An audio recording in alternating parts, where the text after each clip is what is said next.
بابەتە نەبێتە خەبەر هەموو ڕۆژێ های موچە هات های مژدە موچە هات. لەمە دووە مانگانە لە کاتی خۆیدا موچەی فەرمانبەران دابەش دەکرێت یەکێکە لەو بەڵێنانەی لە سەرەتای ئەم ساڵدا لەلایەن حکوومەتی هەرێمەوە بە فەرمانبەرانی هەرێمدرا، بەڵام لە سەرەتای ئەم ساڵەوە تا ئێستا تەنها موچەی 3 مانگ دابەش کراوە و بەرەو ئەوە دەچێت حکوومەت موچەی 2 مانگی ئەم ساڵی فەرمانبەران قەرزدار بێت.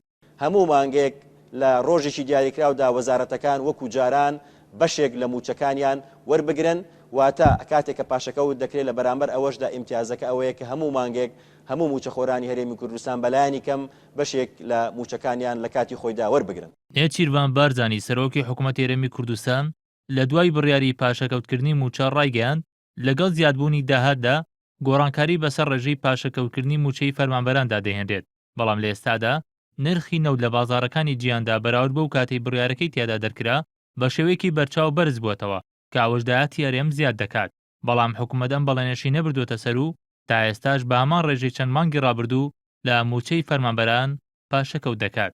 هەرچەندە نزیکەی ساڵێک بەر لە ئێستا نێچیروان بارزانی ڕایگەاند دەبێت ئەو بابەتە کۆتایی پێبێکە کاتی دابەشکردنی موچە ببێتە هەواڵ و هەوڵی ئەوە دەدەن لەمە دووە موچە لە کاتی خۆیدا دابەش بکرێت، بەڵام تا ئێستاش کاتی دابەشکردنی موچە یەکێکە لەو هەواڵە خۆشانەی فەرمانبەران چاوەڕێ دەکەن. هەوڵی ئێمە ئەوەیە ئێمە بتوانین بەڕاستی تەخیر لە موچە نەبێت، بە کوردیەکەی ئەم بابەتە نەبێتە خەبەر هەموو ڕۆژێ های موچە هات های مژدە موچە هات.